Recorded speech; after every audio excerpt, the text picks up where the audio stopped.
Hello, everyone. My name is Ashley Schultz, Manager of Community Engagement here at Grants Office, and today we're going to be discussing the grant funding landscape for education in Canada. Our topics today are going to be relevant for both primary and secondary education providers, as well as higher education institutions and those nonprofit organizations that support them.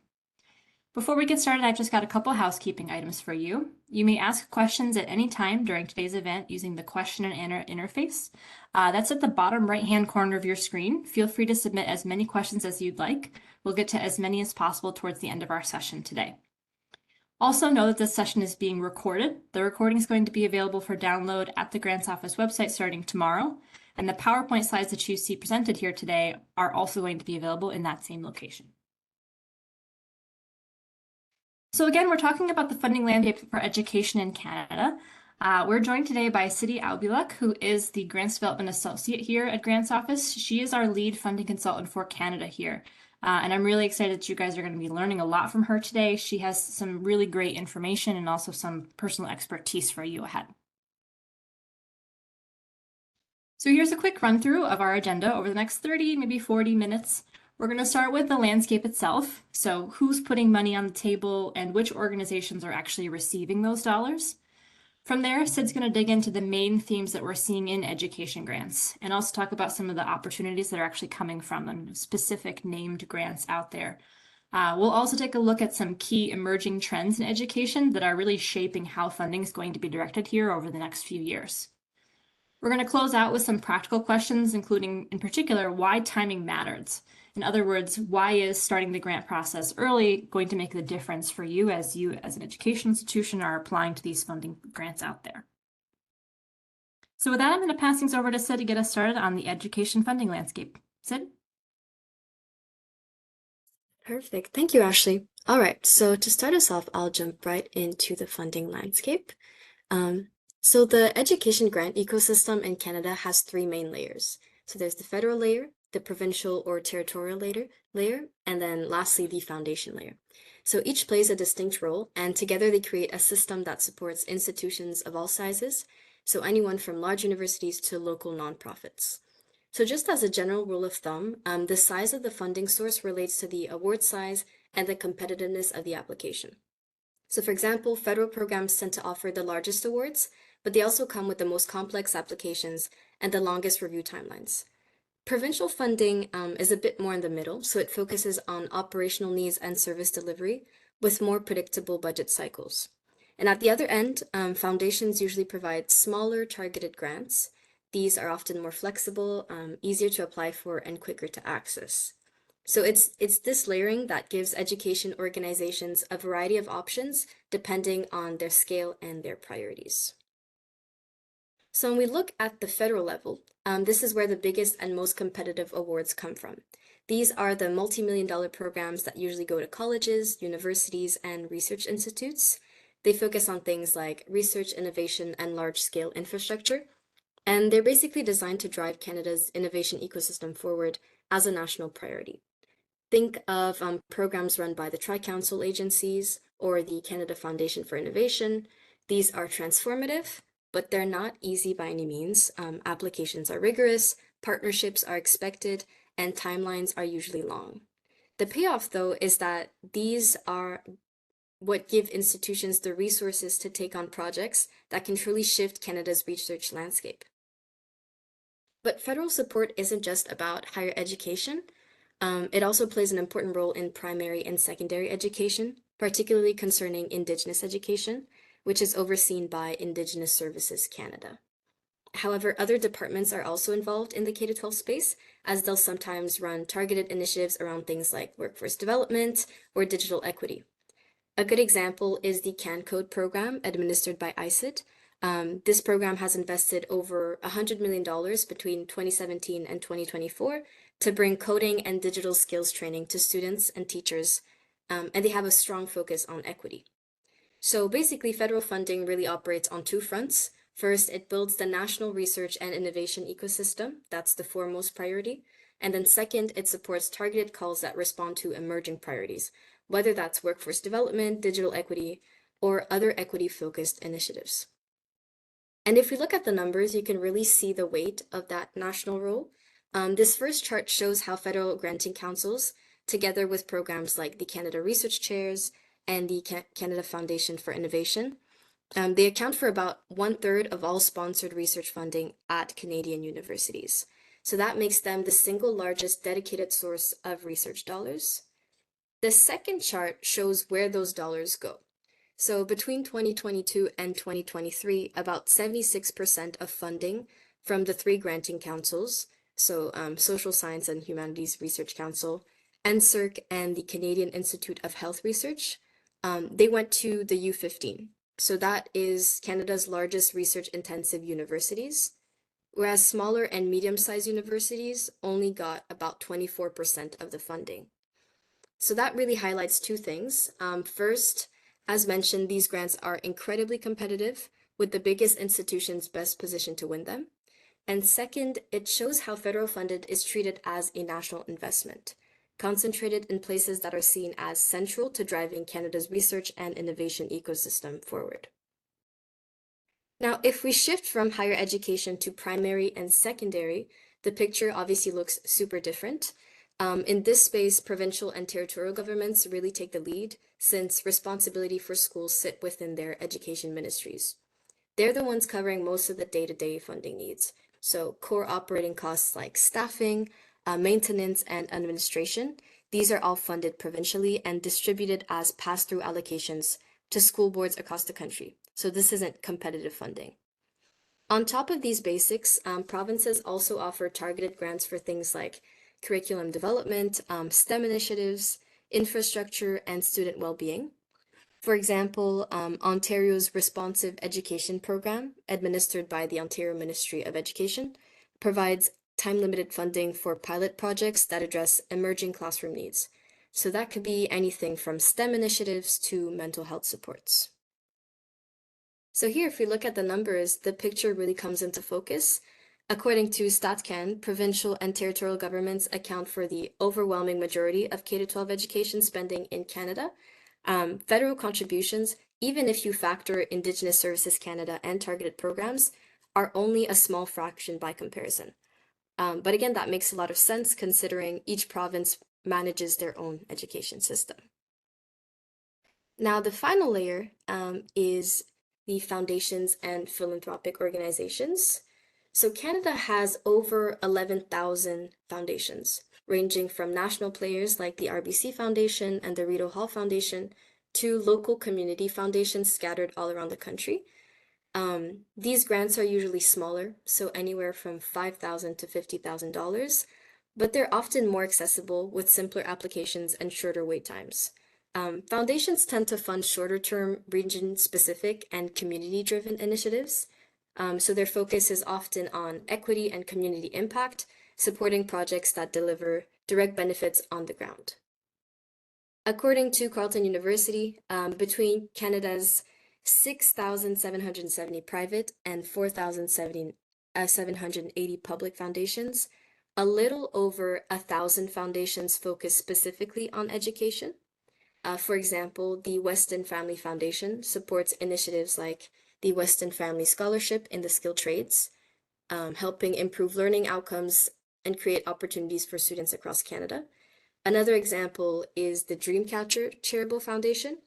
They support Indigenous youth in their educational journeys, covering things like tuition, special needs support, and other unique learning opportunities.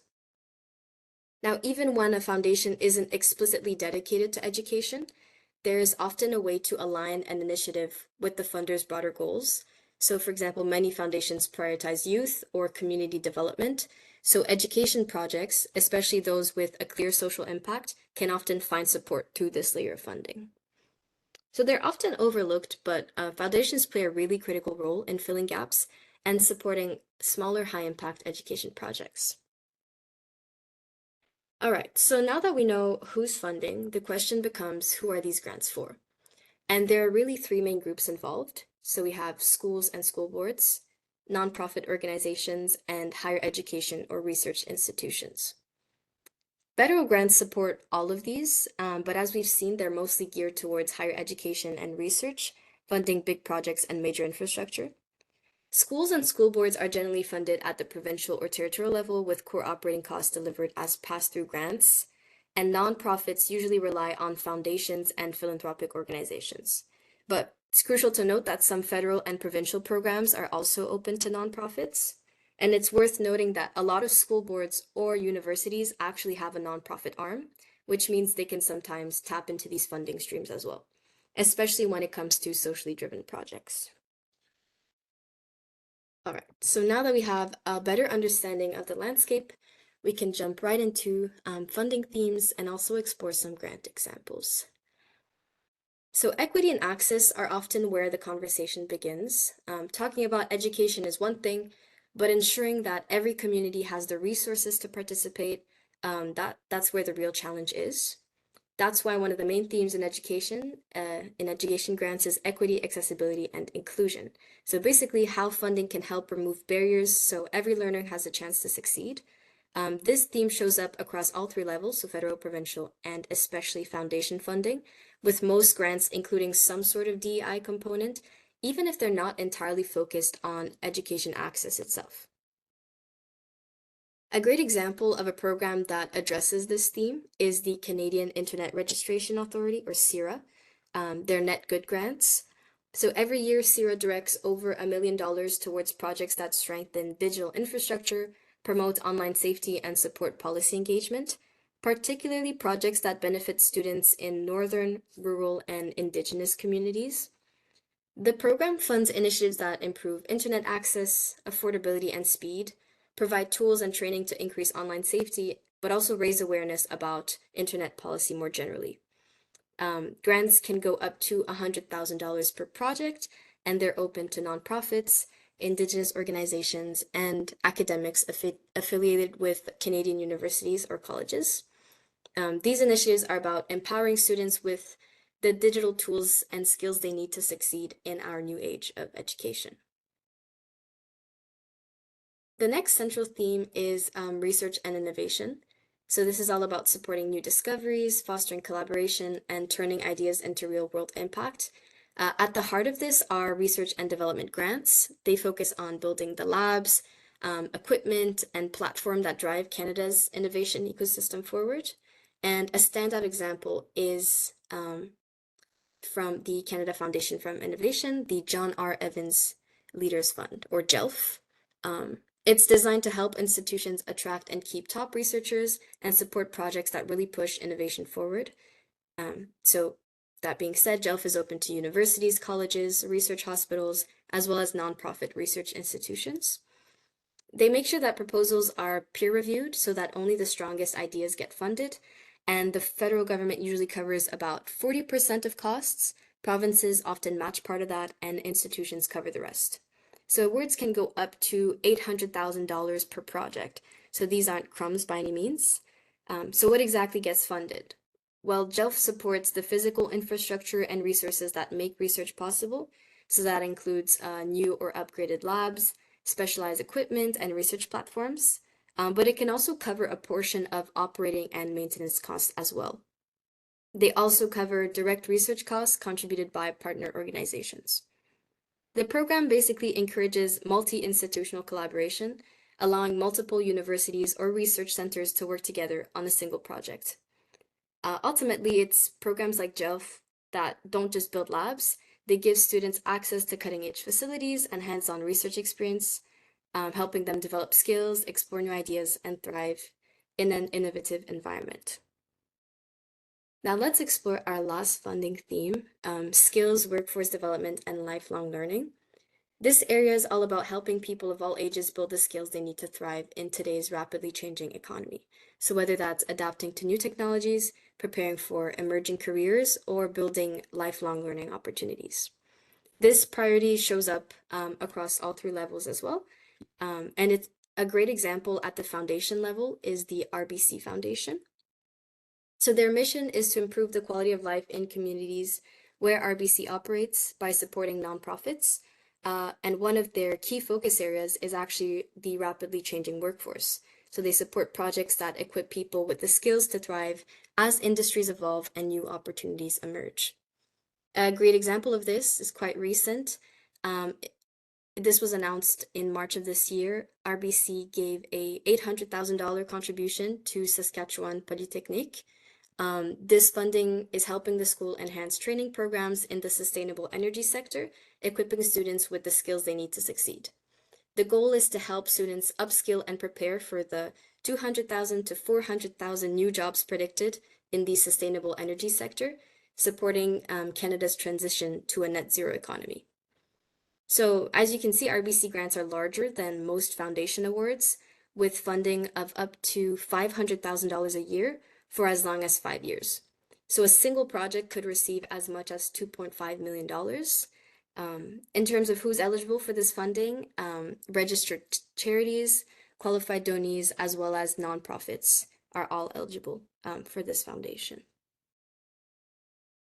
So these are some of the big themes we're seeing come up again and again in funding across Canada.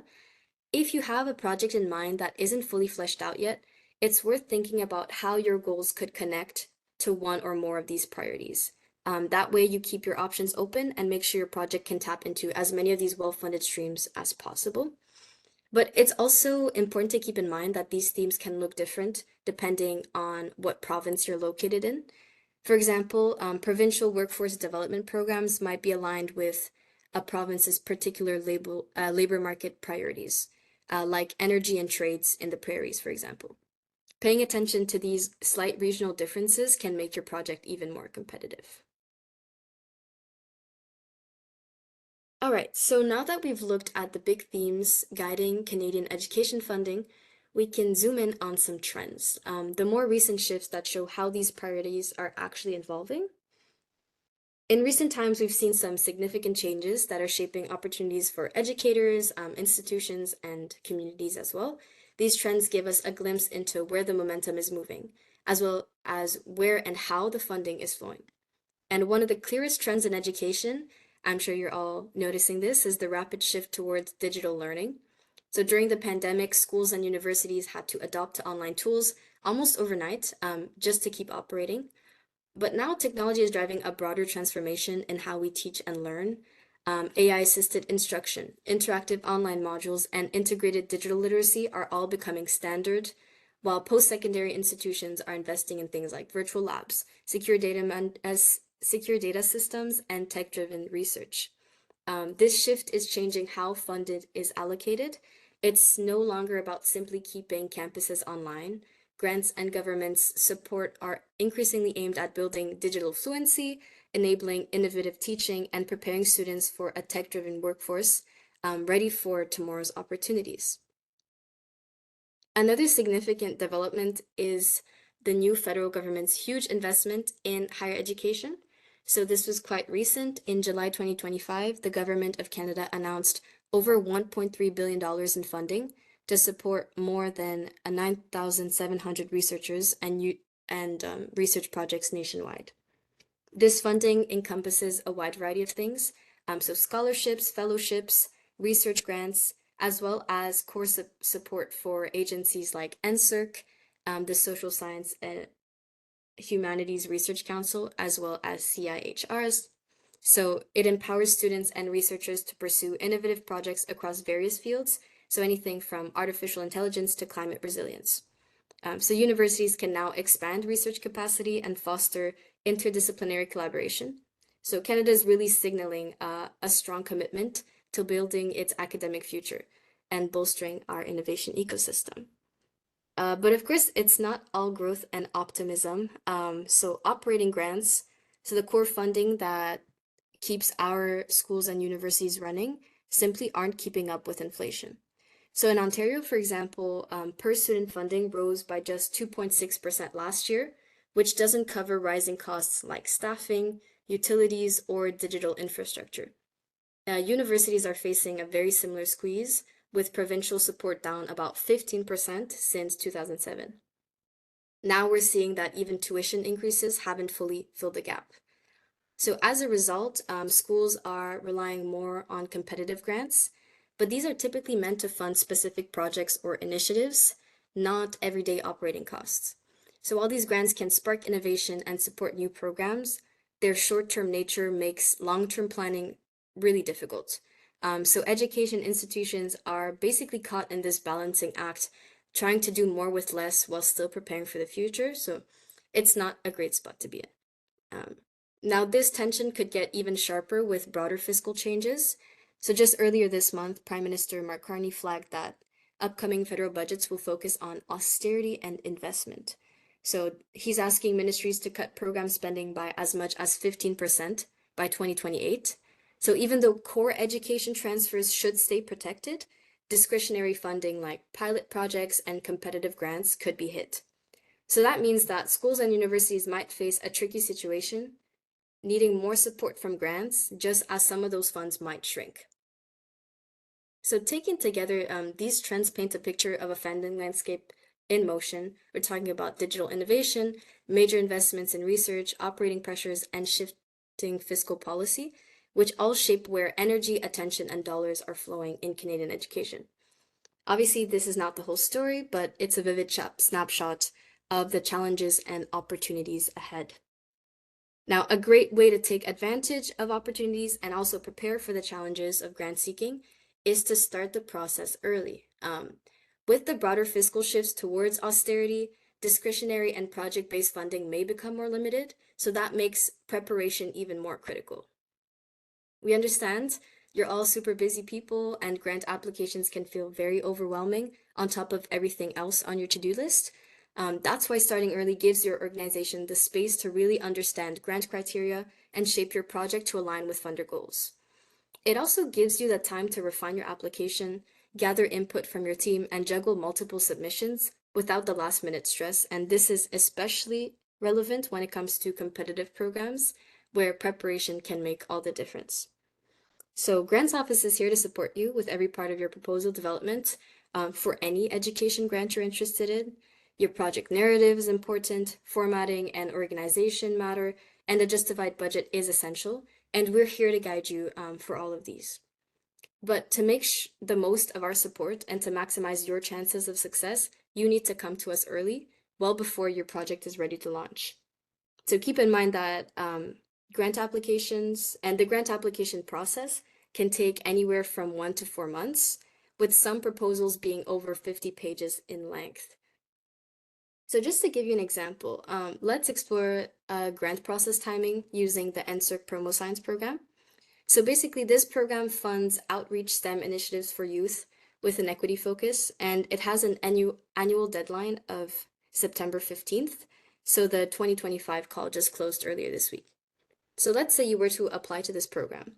By early June, you'd want to review the program goals and confirm whether your organization qualifies for funding. By mid-June, you'd want to start gathering all application materials, letters of support, etc., and carefully go over the guidelines. By early July, you'd want to focus on developing your project narrative and drafting your budget. By late August, which gives you almost 2 months, to complete your draft proposal, so you can spend the final 2 weeks perfecting it, checking the page count, formatting, and ensuring that everything is in place. It's by starting early like this that you and your team have the time to submit a strong, polished application without any stress, without any rushing.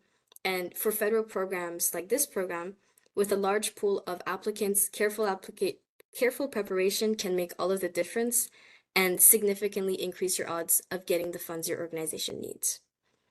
So yeah, that brings us at the end of today's session. I hope this presentation was helpful in giving you a clearer picture of the current education funding landscape and what to expect moving forward. Thank you all for joining, and with that, I'll pass it back over to Ashley.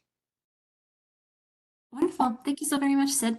I see 3 questions here in the Q&A so far. Folks, in the bottom right-hand corner of your screen, you'll find that Q&A module. Feel free to add to any additional questions that you may have. The team here at Grants Office is also available. Email education@grantsoffice.com if you think of any questions here after today's event. Before we hop into those questions, I'll just say we have some additional free resources on our website. Particular note is our Guidance for Grant Seekers website. This has a bunch of pre-recorded, watch on your own time videos. I believe there are 10 on there, all the way from identifying grants to refining your proposal to, as you can see here on the screen, writing budget justifications. Lots of different steps inside those videos. There's also a series of articles on there that you can read depending on where you are in the grant seeking process. I will also say, as Sid mentioned earlier, the grants office team is also here to help you. So again, wherever you are in that grant seeking process, if you have a project and you don't even know where to get started with that funding, you can reach out to us. Sid and her team can help you do research to find those top funding opportunities, whether it be from a federal, provincial, or foundation source, talk you through all the different available options, help you weigh the pros and cons of each, and then ultimately help you pick one that you'd like to move forward with. Depending on, again, where you need help, we're also here to help you write that grant or just edit it. Look over drafts that you or someone on your team has assembled. Just make sure you're putting your best foot forward on the application. So again, anywhere you are in your grant seeking process, more than happy to help you guys out, get you across that finish line.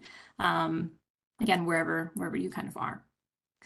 So with that said, I'm going to ask a couple of questions here that I got from the audience. So the first question I have here, let me pull it up. This came in a little bit earlier. It was when you were talking about the different types of funders, specifically about foundations. How do foundations define nonprofit for grant eligibility? So, do universities also receive those kinds of awards? What sort of nonprofits are they looking for there? Yeah, that's a great question, and the definition can get a bit tricky. So essentially, foundations are going to fund organizations that operate for the public good rather than for profit. So that can include registered charities, but also what's called like qualified donees. So these are groups that are recognized under the Federal Income Tax Act. So some universities, some schools qualify as nonprofits, but it's always good to double check if your institutions qualifies as one. But yeah, universities typically tend to qualify. Great. And then I have another question here. What's the best source to identify possible grants? Sorry? Where was the best source to identify possible grants? Maybe like some websites that you Mhm. frequent to look for grants. You can search so for federal websites, all projects that are federally funded have to be posted on their website. I can drop the link in and then we can send it to our recipients afterwards. But that's for federal funds. Generally, I'd love to say that we're a great service when it comes to finding grants. So we work with federal, provincial, and foundation funding opportunities. So if you're looking for any grants for any projects, I definitely recommend coming to us. Great. And then this question is about, I think this came in on your kind of trends in the future here. It's about the austerity piece. How might austerity measures start to affect discretionary or pilot project funding? So first, we're waiting on the new budget to be released by next month. So that's going to give us more information on what's to come. Now, Prime Minister Carney did use the word austerity to describe the upcoming budget. So that basically means that anything that's considered non-essential is not going to be expanded on. So core operating funds in education are expected to stay the same. But new initiatives, experiments, or short-term projects, basically things that aren't strictly necessary to operate schools or universities, they might get reduced first. So just cutting back on the extra, that's what it means. Great. And I will also note that Grants Office has the fun of actually reading every page of those budget documents that come out, and we generally do put them into a webinar for our subscribers to watch. So here in the next 2 to 3 weeks, once we have that budget and we've had a chance to look over it, watch for some invites in your inbox to that budget webinar, and we'll really dig into what is and what is not in the budget for the next 12 months. And then Sid, I have one last question for you here. This is just about the grant seeking process in general. How many revisions are typically can be expected before a proposal is submission ready? Typically, a proposal will go through about 3 to 5 rounds of revision. So the first one's just going to be a rough draft to get all your ideas and budget details down. After that, you're going to want to refine it and then get another pair of eyes and then refine it again. But for really competitive grants, like let's say a 50 plus pages of a proposal, that might take multiple rounds, sometimes 10 plus rounds. Usually, the more eyes you have to review the application, the more revisions it will take, but also that means your application will come out stronger. So it never hurts to look again. Great, wonderful. Okay, well, again, folks, thank you very much for attending. Here's our contact information. There's the website there where you can watch for upcoming webinars, particularly about the budget that will be here in a few months. I will also say that Sid and a few other folks from the Grants Office team are going to be on an economic development related webinar next week. So particularly talking about all the different facets of economic development, what types of grants that support them, and how to work kind of as a collaborative unit. So economic development being a kind of an inherently collaborative project. So look for that in your inboxes, again, that invite for next week. Thank you everyone for coming. Thank you so much, Sid, for all this excellent information. Again, if you have any questions, feel free to reach out to us, and we look forward to working with you on a future grant project. Thanks so much, guys.